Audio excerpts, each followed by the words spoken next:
Erin. All righty. Good morning, good afternoon, good evening, good day, everyone. Welcome to another Solution Sunday. I am Lisa Warner. I am the author of The Simplicity of Self-Healing and the creator of Solution Sunday, because the soul is the solution. And today we are here with Erin Baker. She is a holistic health practitioner and so much more. She's actually kind of my neighbor. She just lives a couple hours away from me. So good morning, Erin. Thank you so much for joining us today. So great to have you here. Oh, thank you. I'm so glad to be here. Yes, that's exciting. Thank you.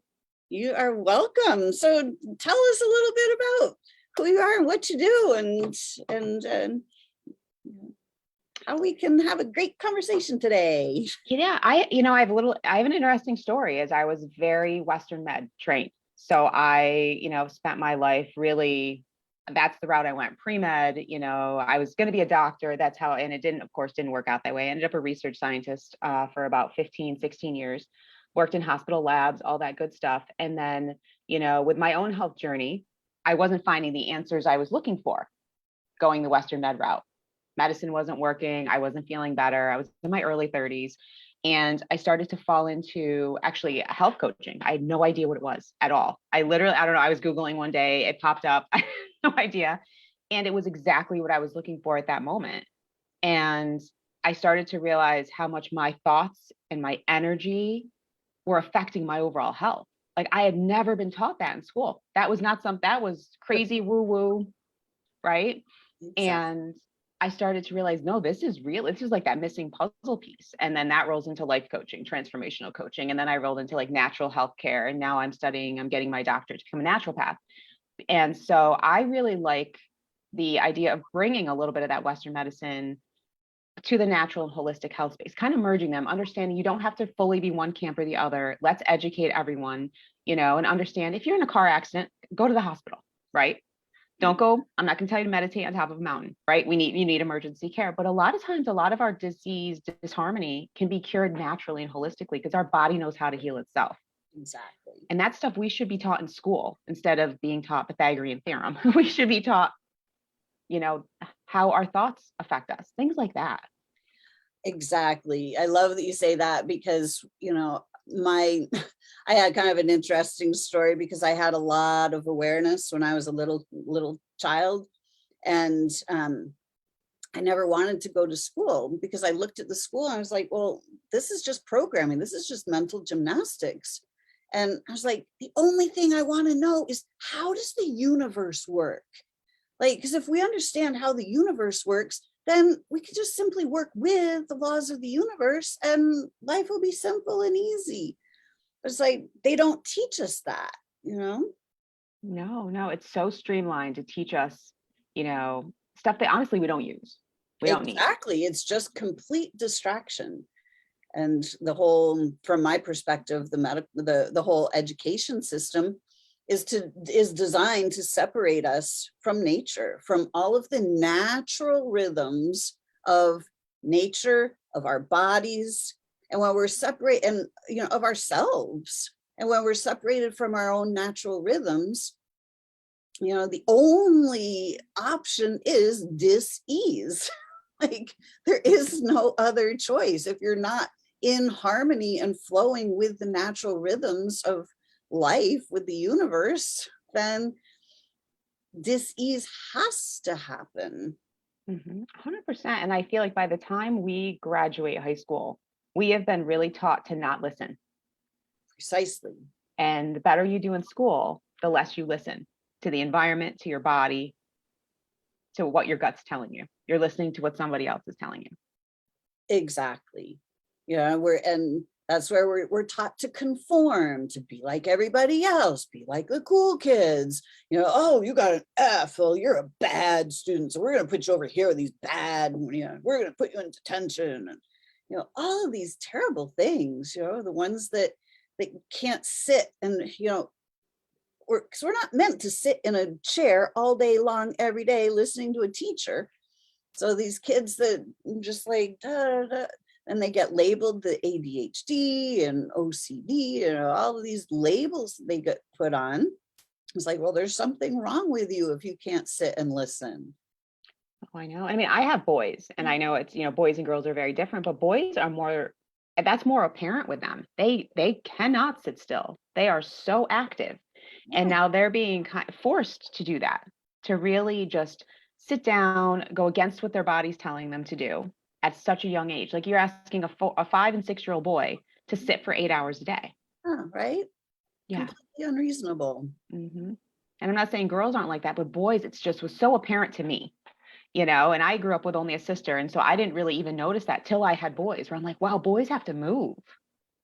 They're so physical. They're so in touch with their physical body. Yeah. And now we're like stripping that away. Yeah. All of the things that are natural to us as humans get stripped away. And, once that is stripped, because it's not natural for us to not know the history of our soul. It's not natural for us to not know where we were before we hopped into these bodies. This is completely not natural living for us. When I was a really little girl, I would go to bed at night, and I would just close my eyes and I would just be part of the unified field of unconditional love. And I could look at the planet and I could see all of the wars and the poverty and the crime, and I could see all of these patterns, and I knew that there was nothing normal at all about that. So it was really confusing to me being here. I couldn't figure out why I was here. Why was I sent to this detention camp? Like, why? Well, I guess now I know, because I'm here for this time in particular, where we start breaking ourselves out of the asylum and we start seeing that, what? Society has been structured to keep us imprisoned and unhealthy and, easily controlled. And now it's like, we're starting to see that, wait a minute, there's something greater going on. Yeah. And I think that's actually the beauty of the time that we're in at this moment, is it's the first time, at least since I've been alive, where people are so much more open to understanding there's something else out there, understanding that, a pill isn't the answer, understanding that they need to love themselves, understanding they need to have compassion.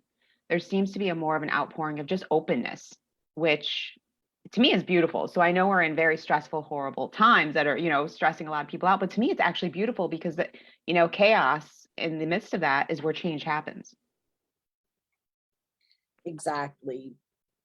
From my own story, it was like the change didn't really happen until I was pushed to the brink of disaster.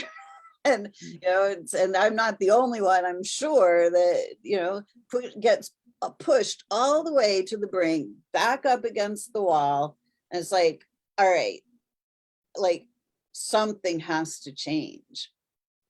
So we're, as a society, this is where we're at that breaking point. It's like, are we going to just keep going into, like, now that they've actually built the literal detention centers, are we going to just let everybody go, and everybody be imprisoned? Or are we actually going to break out, and are we actually going to see what's really going on, so that we can all set ourselves free and really truly heal ourselves and this planet? I know. I think that it's like, actually, I'm like excited. I think it's just such a beautiful time. Exactly. Yeah. As time as for this time has been foretold for thousands of years, that we would come to this very point.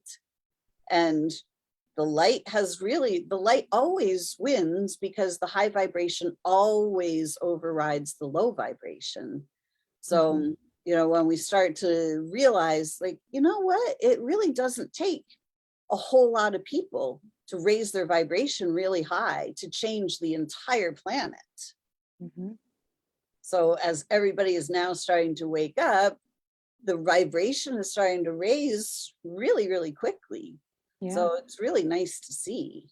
Well, and I mean, there was a study, I want to say I cannot remember the name of the book, but you know where there's basically love or above, there's the scale of our emotions, right? And so 500 is love on a scale 1 to 1,000, and they were actually measuring it. The scientist started measuring it. I can't remember his name right now, but 1,000 was like full consciousness, right? Like the monks, they can reach 1,000, and it was those monks could have changed up to 70 people. It was like it spread so far. So one person could raise the consciousness of 70. Yep. Imagine if we all were able to do that.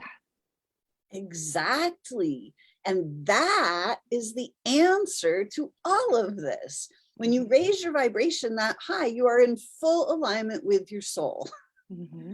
So this is why the soul is the solution. Mm-hmm. You know, we think that pills are the solution, or new laws are the solution, or, you know, new monies, cryptocurrency, that's going to be the solution. No, the soul is the solution. Raising the vibration high enough that we become fully conscious again. Mm-hmm. That's the actual answer. That's where all the healing happens. It's really true. And it's been such a long time that we've slowly been losing it, right? It's slowly been taken away. It didn't happen overnight. Yes. And now it's time to bring it back. And I think that's why it seems so shocking to people. Exactly.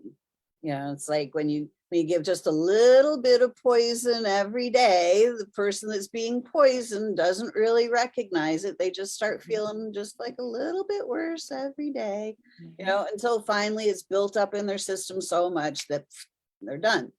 So this is, you know, we always think of the poisons, you know, as being arsenic or hemlock or, you know, chemicals of some sort, but there's all the thought poisoning as well.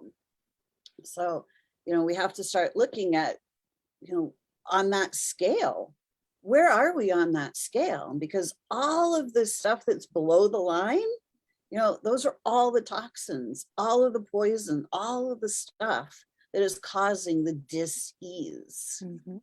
I know. I mean, I've always said to people, think about, you know, especially when you go into a family situation, we've all been there, right? You walk into, and you knew when your parents were fighting, you knew when you walked in the room and you felt it, right? And then you didn't feel good after, you know, you took it with you. Exactly. Imagine that on a grand scale. So now every time you're on social media and you're reading the news, all this stuff is now dumping all of that energy on you. Yep. And the effect it has. I mean, I tell my clients, I'm like, stop listening to the news. Stop, remove yourself from social media, you know, really detach. And if you are on social media, it has to be positive. Yep. You know, curate the algorithm, which is it's funny. That's what I do. I curate the algorithm. It's basically puppies. It's personal development. You know, I know what I'm going to see. I'm not going to see anything about world news because that's not the energy that I want. Yeah. You know, and I think that's what it's really important now, is to keep that energy safe that you have and to make sure it is at a high vibration, and don't let anything in that could affect that. That's really important right now. Exactly. You know, and what I've realized is that, you know, once I was able to heal myself, you know, I ended up facing cancer at one point, and I knew that my body was out of balance because I was so stressed. That was completely obvious to me. It was clear. And it was also completely clear to me in the time that chemotherapy was not going to de-stress me. You know, it seemed even more stressful than the stress that I was in. I was like, that seems like it's going to compound my stress. So I decided to address the actual issue. I knew that my body was not the actual problem. I knew that the emotions, you know, living below the line was actually the problem. So I decided to raise up and get myself back up above the line. And once I did that, the awareness opens up, your consciousness, you know, as the more you raise your vibration, the more your consciousness opens up and the broader the landscape you can see. Because, you know, science, they're looking through a microscope all the time. So they're looking at the little tiny, the microcosm, but they're not looking at the macrocosm. And when I healed my body, you know, suddenly I was able to see the macrocosm, like what's actually going on here. And one of the things that I realized in that moment was, hey, there's nothing that's attacking my body. My body is responding to the stress, and my body is sending me a message, and it's doing exactly what it needs to do. And in that moment, I realized, I saw through the illusion, I saw that the whole medical model is based on things attacking our bodies. And I was like, this is not what's happening to any of us. And we need to start understanding that, because it's the only way we can set ourselves free and to really change the landscape of health on this planet. Mhm. Yes, you have it 100%. Like you hit the nail on the head. That's exactly it. Is that we need to educate people and really show them that, because once they see it, you can't unsee it. Exactly. Yeah. I love that. Mhm. It's getting people to see. It's like, no, I'm going to trust the science. I'm going to trust the science. Well, guess what? It's not that trustworthy. Mhm. Like science, like real science is like the science of the universe, like how the universe actually works. Like that's like science.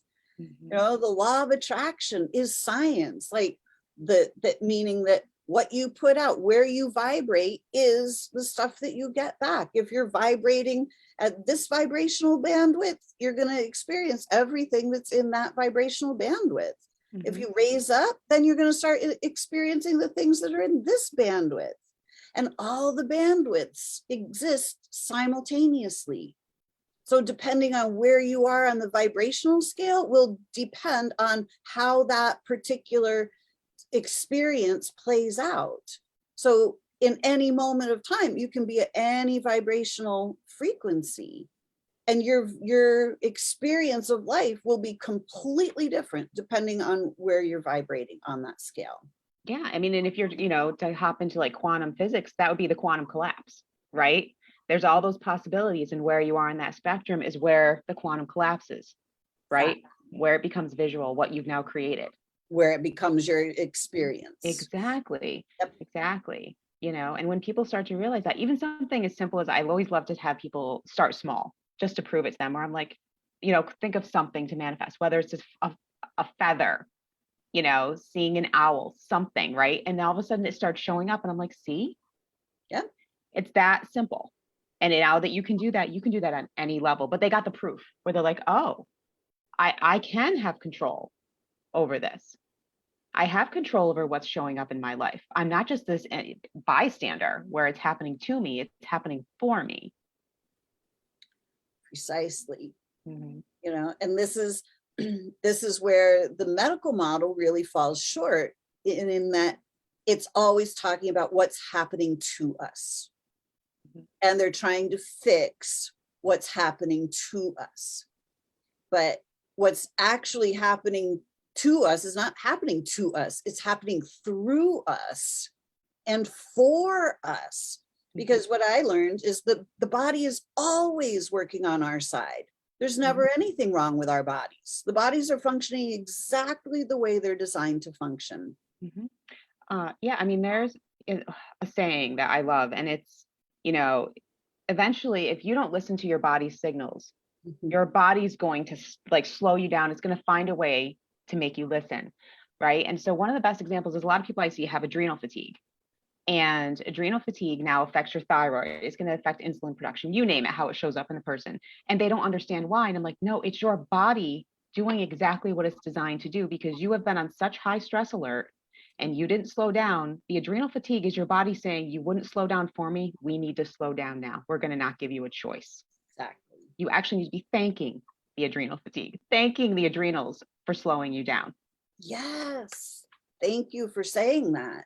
Mhm. Because we are taught that, bro, something's wrong with my body. I got to fix my body. It's like, no, when you turn that around and you go, oh, thank you, body. Mhm. It's a completely different mindset. And it's not like, oh, okay, thank you, body. I know I need to say I thank you, body. It's not like that. It's like when we actually understand that the body is on our side. Yes. Every single thing our body is doing for us. I know. I mean, I tell people the body has one job, and it's to keep us alive, and it does an excellent job. Yes, If you're here today, your body has done an excellent job. It hasn't screwed up yet. You're still here.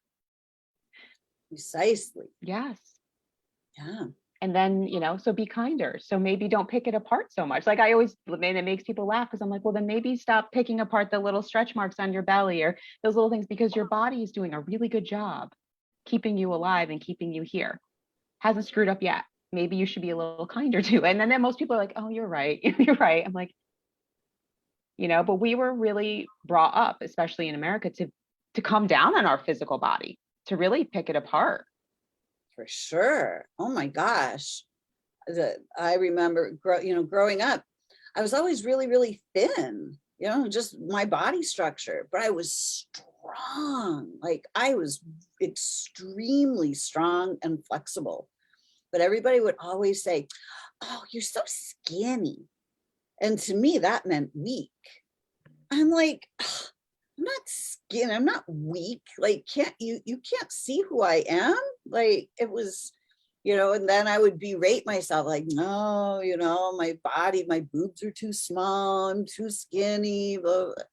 And I didn't appreciate to the extent that I had this amazing body that could, as a figure skater, I could fly through the air and spin like a top. And it was an amazing body that could do anything I asked of it. But, if it didn't look the way I was supposed to look, I didn't have a beautiful face, it was like, oh, there's something wrong with it. There's something wrong with me. Mm-hmm. Yeah. And I mean, honestly, depending on what decade you're in, you're going to have something that isn't what the media says is beautiful. Right. I mean, so the 90s, you had the heroin chic. Now it's big butts. It's being thick and muscular. So, I mean, pick your decade. You're going to find something where the media is going to tell you something isn't ideal. And if you choose to listen to that, it's going to affect your body. Those negative thoughts, you're going to believe what somebody else tells you about yourself. That's where we need to really educate children to not listen to that, to know innately, like they are beautiful, they are perfect, they are healthy, they are strong. And they were put here, and their body was put here specifically for the gifts they have. Exactly. That's why we're different. Yeah, each and every one of us, every soul. I talk about it like being the snowflakes, like every single snowflake is completely and utterly unique. Every single soul is completely and utterly unique. But we're taught to conform. You got to be like everybody else. You got to do what everybody else is doing. And we get our uniqueness beat right out of us. So, as soon as that happens, then we start doubting ourselves. We start to wonder, like, why am I here? I don't like being here. This isn't a fun place to live. And then we just go down that rabbit hole of, trying to protect ourselves and defend ourselves from society. Mm-hmm. And we just live in perpetual stress. Yeah.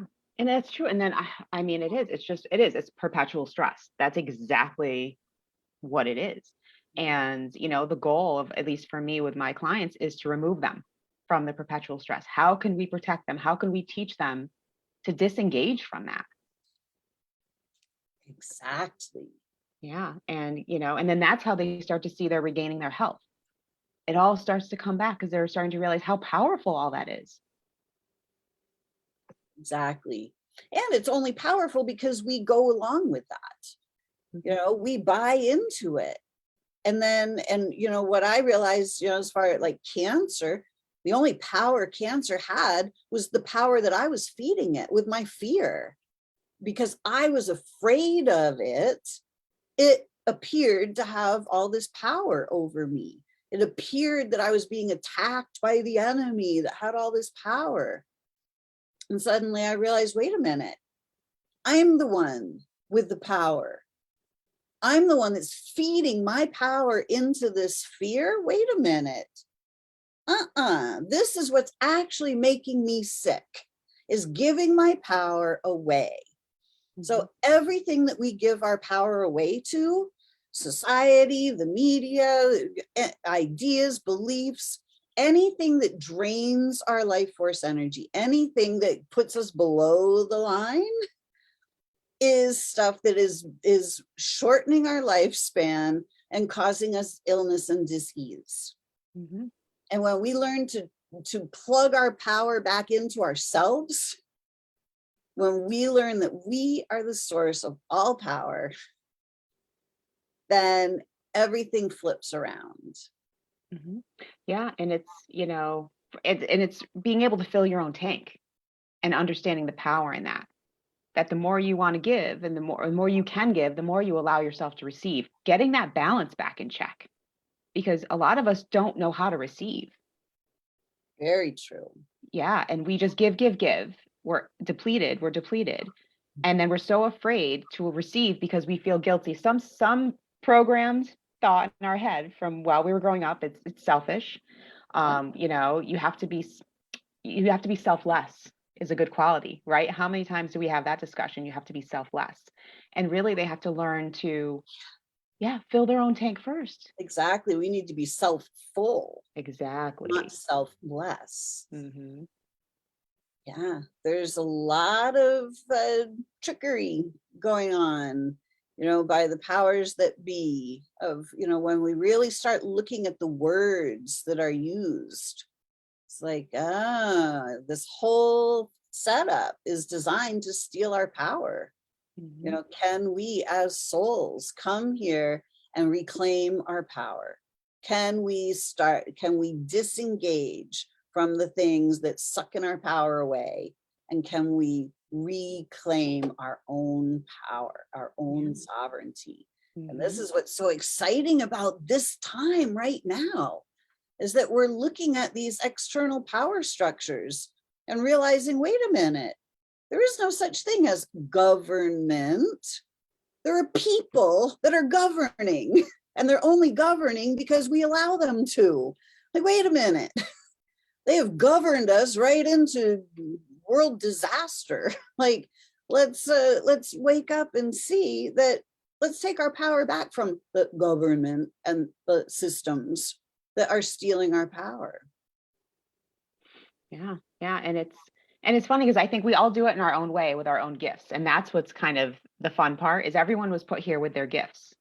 And so for me, I do that through health, right? Like, you know, we do that. We're like, by showing people to take control of their own body to reclaim their health, they start to realize, oh, I'm going to take my power back. I can do it this way. Yes. And that snowballs into, because the way you do one thing is the way you do everything. Exactly. And then it snowballs into all the other areas of their lives. And you now have an empowered individual. That's the goal, to have an empowered society. And when we have an empowered society, we don't need to be governed. We don't need to be controlled. We don't need to be, you know, manipulated and coerced. You know, when we start to see the brilliance of the design of our bodies are designed to heal themselves for free, without any copay. Like, you know, you don't need a pre-approval. Like, it just heals when we understand that. When we understand that we have the power to manage our own emotions. Exactly. We have Carol saying, I'm finding this a very powerful and true message. Good morning, everyone. We've got Brenda and Carol and Kathy and Delbert. Good morning, everybody. And Kathy is asking, eyes, power to our eyes, what we choose to see. Any thoughts, anyone? Yeah, I mean, I think that's exactly, you know, a good place to start is the eyes are where the attention goes. So what are you putting your attention on?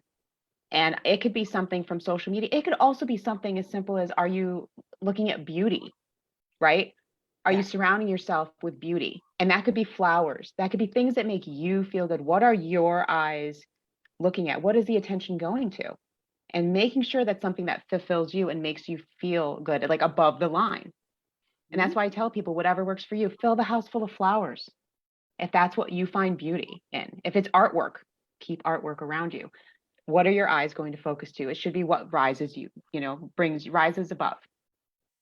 Exactly. So I love living here in the Adirondacks because I'm surrounded by beauty. In my office, I've got huge picture windows on all three sides of my office. So I feel like I'm outside when I'm inside. And I'm always looking at the trees and the flowers and the birds and the animals and, the mountains. And, it's nourishing to the soul. Mm-hmm. Then there's great power in beauty. Mm-hmm. Yeah. And, and just really it's that connection of what is beauty to you and then searching that out. Cool. Kathy says, good one. She says, good one. LOL, pun intended, focusing on what the person doesn't want to see, but not what he is seeing around him. Oh, gotcha. So what we're looking at, what we're looking at and what we're seeing are two completely different things. Most people never make that distinction. So this is what you're saying, Kathy, is that somebody is looking, no matter what it is we're looking at, we could be seeing, both of us looking at the same thing, but we would each see something completely different. Mm-hmm. So it's what we are focused on. Yeah, exactly. And, and that's again, mindset, right? Mm-hmm. That's completely mindset. And to be aware that what you see, nobody else sees the same thing. You can take that to the bank. Precisely. Yes. Yeah. And this is why I always do meditations with my clients, because when we close our eyes, this is when we get to see the bigger picture. We don't see the bigger picture with our eyes, with our physical eyes. We see it with our third eye. We see it with our intuition. We see it with our consciousness. And when we close our eyes, we see what our soul sees. Mm-hmm. And it's far easier to see energies, we can see the unseen when we close our eyes. Exactly. So this is very much where we start taking our power back, as we start closing our eyes and we start looking inside. Because when we start to look inside, we actually are able to see the huge picture, the big picture of what's actually going on. Yeah, the smoke and mirrors go away. Exactly. Mm-hmm. Yep. So then we can start to see the changing landscape, because we're the ones that change the landscape of our health and of the world. So from my perspective, look at this beautiful planet that we live on. I mean, it's spectacular. From the highest mountains to the deepest oceans, everything in between, all of the plants, all of the animals, there's so much beauty here. And most of us don't ever see it. We're so focused on our phones, focused on what's going on around us, focused on the news. We don't see anymore. And it's time for us to start looking so that we can actually see what's going on. Mm-hmm. Exactly. And I like how you said that. It's, remove the phones, remove the distractions that's keeping us from seeing. Exactly. And we're in this society, we're told what to look at. We're told what to see. Just because a whole bunch of people are telling us that something's happening doesn't actually mean that the thing is happening. And it doesn't mean that it's happening the way they say it's happening. Mm-hmm. So how do we know? We just simply take things at face value. As humanity, we're told things, the teacher, mom and dad tell us things, teacher tells us things as we're growing up. Oh, okay. I guess you've been around on the planet longer than I have, so you must know. So this must be the way it is. And it starts that pattern of just accepting what we're told. Yeah. Yeah. And, I mean, is it the four agreements where they relate it to being trained like a dog, right? From the moment we were born, we're just being trained. Precisely. Mm-hmm. Yeah.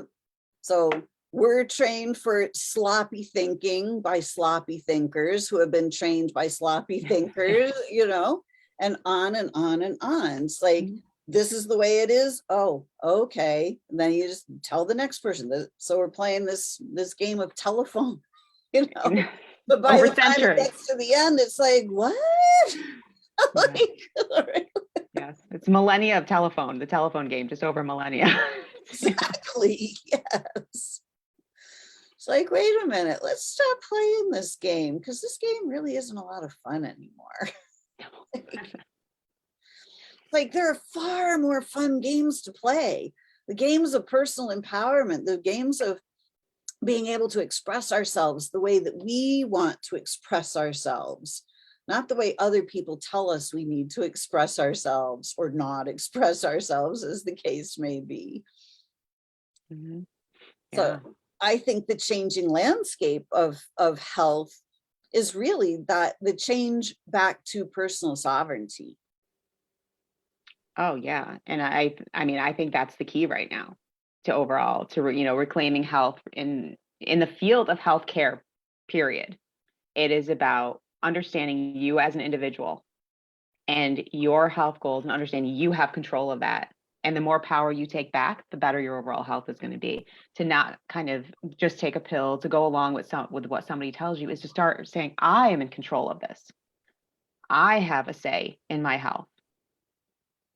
And what works for me may not work for you.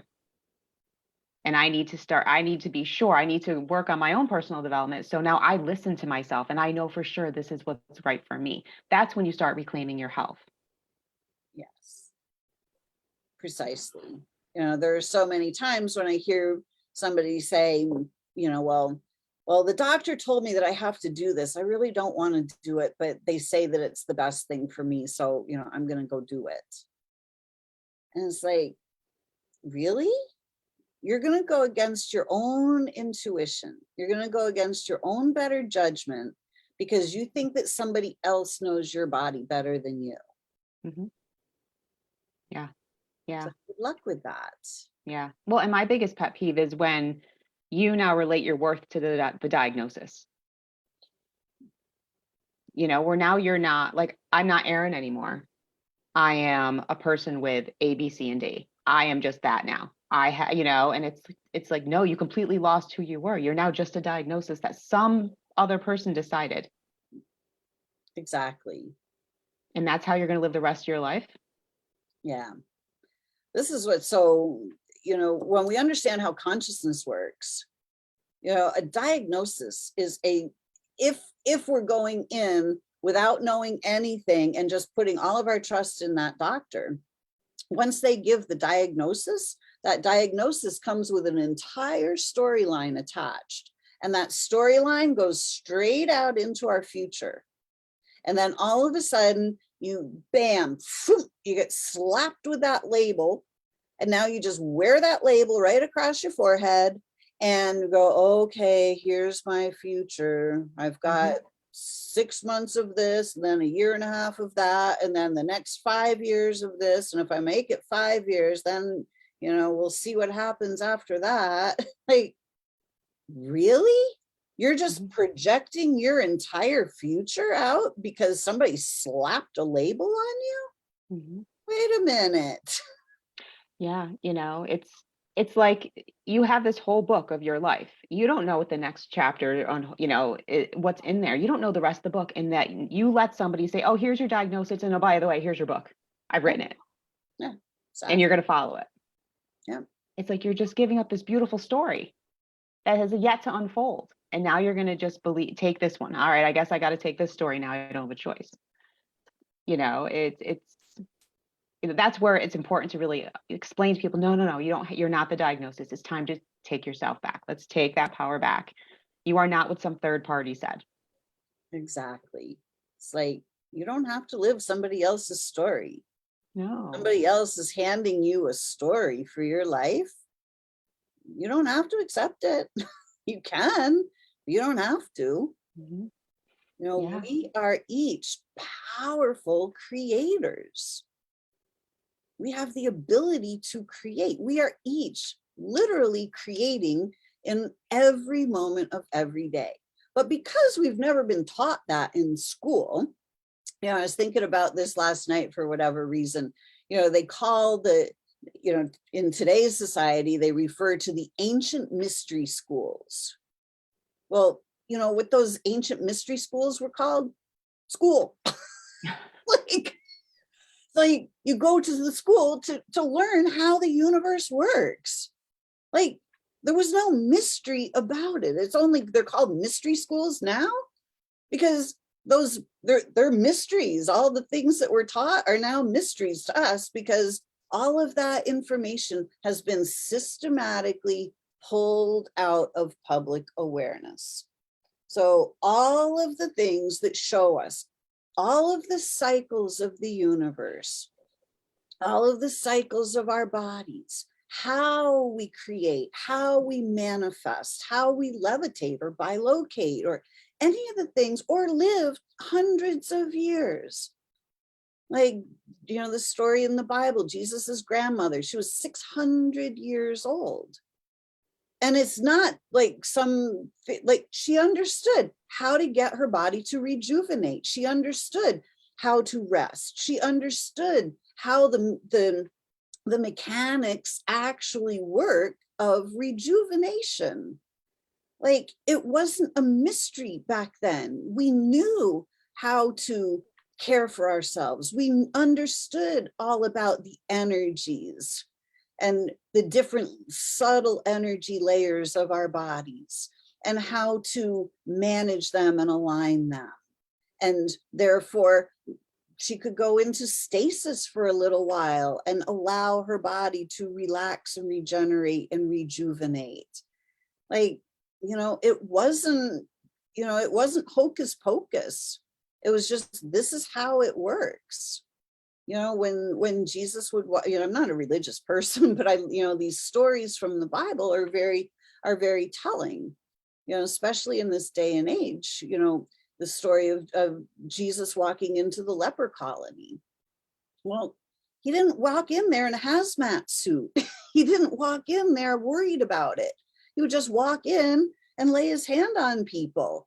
And the ones that were ready to shift, they would shift instantly in that high vibration. And he knew beyond the shadow of a doubt that he was perfectly safe walking in there because he couldn't take on somebody else's energy, that somebody else's story couldn't get all over him, that he didn't have to live anybody else's story, that he could simply keep his own balance, his own energy in balance and clear and maintain. And when you can walk around the planet understanding how to rebalance your own energy and clear your energy field on a daily basis, you don't get sick. You don't have to worry about any other thing going on in the external world. Like, it's not hocus pocus. That's what actually is the science. Mm-hmm. But we've been so conditioned to think that is hocus pocus. Exactly. Yeah. Because we've been conditioned backwards. We've been conditioned by the people that rule the society, that want to rule over us and maintain power. So they've taught us to plug into the society, to source our sustenance from society, rather than sourcing it from actual knowledge and actual awareness and the universal wisdom and truth. Mm-hmm. Yeah. Yeah. And a lot of it too is I think there's a firm belief somewhere along the way of, I can't do it, so it must not be able to be done. Right. And it's kind of, so if you now for centuries are like, oh, I can't do that. So guess what? I'm going to tell everyone else, you can't do that either. You can't heal yourself. You can't stay healthy. You can't live to a certain age. Then we are conditioned to believe that. And then we share that. It's kind of like Robert Bannister, is that his name? The 4-minute mile. So he was the first man to break that. No, you couldn't run a 4-minute mile. Right. It's impossible. Yep. But as soon as he did it, Everybody else did it because he showed it was possible. And it's the same thing that we're at now, is let's show everyone it's possible. Whatever you want is possible, because once one person does it and we see it, Yep. then that changes all of our energies and opens up our possibilities, that realm to, oh, it can be done. Now all of a sudden everyone can do it. And that's, I think, is where we're at now, is more people are open. Precisely. We have Brenda says, my friend took her dog to the vet. The vet told her, your dog has cancer. She has 237 days to live. Oddly specific. Oddly specific. Yes. Goodness. And see, now the poor friend, if the friend doesn't know about the dog's ability to regenerate and rejuvenate, if the friend doesn't know what cancer actually is, then she takes on that, projects it onto the dog, and now, oh, poor dog. And now the dog is receiving like, uh-oh, there's something wrong with me because mom is saying that, she's projecting the energy. So, uh-oh. So it's a self-fulfilling prophecy, which is, I personally, I consider it criminal to tell somebody else that there's going to be an end, that you have 237 days left to live, or you have 3 years left to live, or you have 26 days left to live, whatever it is. Rut-row, you have stage 4 cancer. Now, better get your affairs in order. Really? That's pretty insidious. Yeah. Yeah. And I think it's, I think what always bothered me is I never understood what gave them that right. Or like, where did they become that person, right? Or you have that ability to then choose the story of all these other people just by saying words. And words, that's when you realize how powerful words are. Yes. And I think that's where people have to understand, like, how the energy behind our words. Precisely. And not even for ourselves, but what we project onto others. Exactly. Words are spells. You spell words. Words are spells. And we have to realize that we are casting spells all the time. Yes. So whatever words we are casting, we are either casting a spell for for our own good, for the good of everybody else, or it's going in reverse. This is polarity. We live in duality and polarity, good and bad, black and white, positive, negative. So the words are going in one direction or another. So it's really super important. If you want to heal and be happy and healthy, then you've got to cast that spell. You have to imprint your words onto the reality around you. So everything comes from inside. We can either allow the external world to imprint on us. You have 237 days left to live, Lisa. Rut-row, that's not good. Or we can flip it around and go, you know what? That's not my story. Exactly. I'm going to tell a different story. Yep. And I think a lot of that, goes to like the Dr. Emoto with the water, right? How we are made up of water, and all of his research on how you speak to water and how it crystallizes and the form it takes on. So if that's happening with molecules of water, and we're how much water? How much? I mean, imagine what's going on in every cell of your body when somebody says you have 237 days to live or whatever. Now, every single cell in your body that has water in it, which they all do, is now reacting to that. Exactly. Yep. And we're storing all of the information, every single thing that we believe, those beliefs are stored in the water in our bodies, in the DNA. And that DNA is multidimensional. It's not just 2 strands. We have many, many more strands of DNA than just 2. And all of that information is then stored in that DNA. So it's super, super important. And we have Jackie. The doctor told my grandmother in her 40s that she would die of colon cancer within months. She said, I'm going to your funeral, not mine. She lived till 96 and did go to his funeral. That is exactly what we're talking about. You got it, Jackie. Mhm. Yes, she understood. Exactly. You know, when we look at Anita Morjani's story, you know, anybody that has read that, the woman was on, literally had been given the death, her last rites.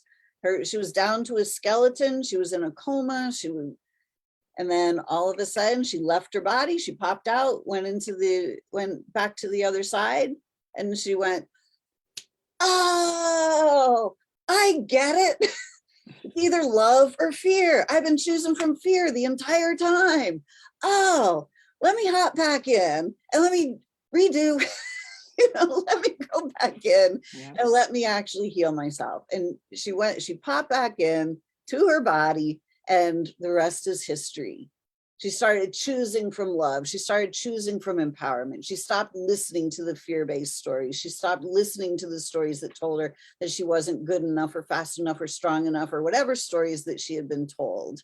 And she started tuning in, and she started sourcing from her own awareness, start sourcing from the constant flow of life force energy that is always flowing to us from source itself, which is inside us, and stop trying to source it from the external world and everybody else is telling us who we are and what we're supposed to do. Yeah. And it's that simple too. Like really, I mean, if you break it down, that was simple Exactly. and life changing. Yep. And she just had to choose love. Yep.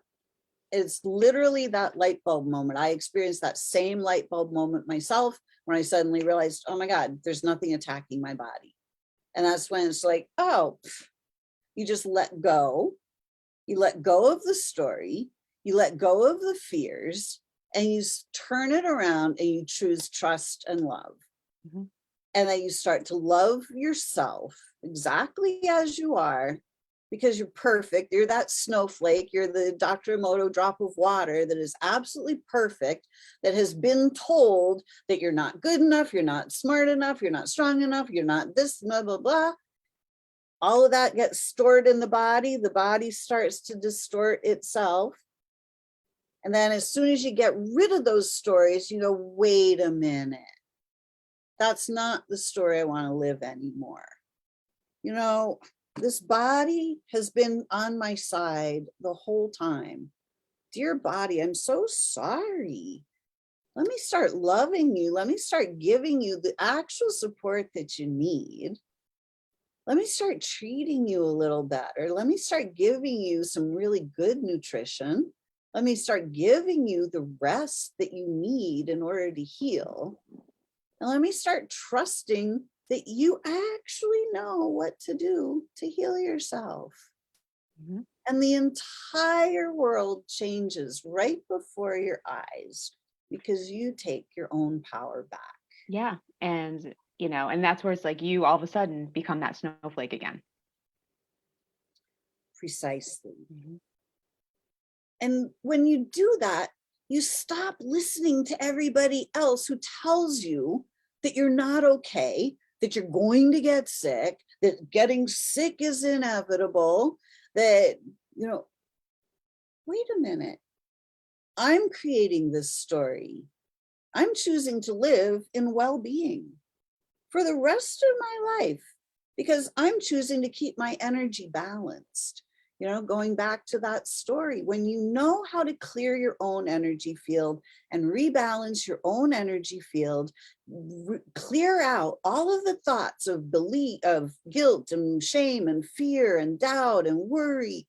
When you know how to clear all those things out, you remove all of those toxins from your system by you stop believing them, you stop listening to them, you start just being happy. And when you're happy, you're healthy. Like they go hand in hand. They do. And that's what should be taught in elementary school, Precisely. right? And that's why some of these schools that have started implementing meditation have had some amazing outcomes. Right? Hmm. Yeah. I mean, especially when you start it with the kids, because they're still connected. They're the kids, especially the kids that are coming in today, they are coming in with crystal clear templates. They're coming with a clear understanding of why they're here and what their role on this planet is. And when you allow them to sit and connect, they're connecting directly into source, into their own template. They're Hmm. connecting into their higher wisdom. And then they have permission to be themselves because they're super clear on why they're here. They're here to bring a whole new paradigm to this planet. And they're not they have far more strands of DNA activated than we did when we were born. So, allowing them to have permission to sit and be quiet and connect is huge. Hmm. Yeah, there's a saying that I love that came out the last, I don't know who said it, but it was never be ashamed of raising dragon slayers in a time of dragons. I love And I loved that because I'm like, these children are different. They're strong, they're powerful. And why feel bad? Because they're here for a reason. Those are their gifts. And it is a time of dragons. It's a time of change. It's a time of upheaval. And we need that. That's exactly what they're bringing. Is exactly what we need. You know, exactly. why do we want to stifle that? Precisely. Empower them and allow them to lead us. We've had that so backwards. It's been taught to us that kids don't know anything. Oh, they need to be educated. Well, guess what? Like, they're the ones that can literally educate us because they're the ones that are still connected to the truth. They're still connected to source. They're connected to universal wisdom. And when we start actually having conversations with the kids and allowing them to tell us what it is they know, and we start listening to them, they can literally educate us back to source. Yeah. And the wisdom is in the simplicity of it. That's where their wisdom. It's so simple, it's so straightforward, and it's so truthful to them. They just know. Exactly. We have Jackie saying, no one has the power to speak death over our fur babies. Yeah, this is true. And she says, the creative adult is the child who survives. Yeah, I love that. yeah, when as children we start getting slammed, we start getting shut down, we start being told what to believe and what to think and how to think, we start putting up all of those walls. And it's like we start trying to protect our hearts, that pure innocent part of us. And it's that inner child then is the part that gets locked away. Mm-hmm. So it's up to us to start getting rid of all of those layers and letting that inner child back out, because that's where all of our wisdom lies. Yeah, yeah. And it is. And to me, it's always visual, like that, when you're a child growing up, we kind of get stuffed into that box, right? That conformity, and it's breaking out of the box. It's not allowing them to get just confined into that little rigid box that society wants them to be in. It's letting them be wild, letting them be free, let the hair be crazy.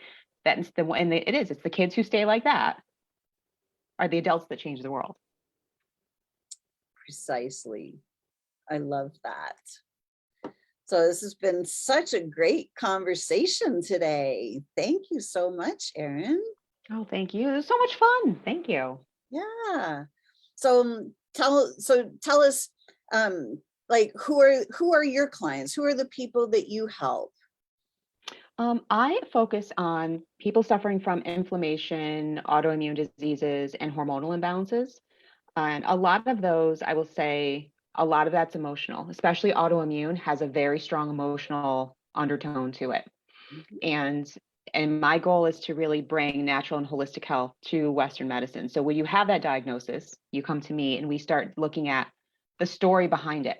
How did you get there? Because once you uncover the story, that's where you can fix it. That's where you can change it.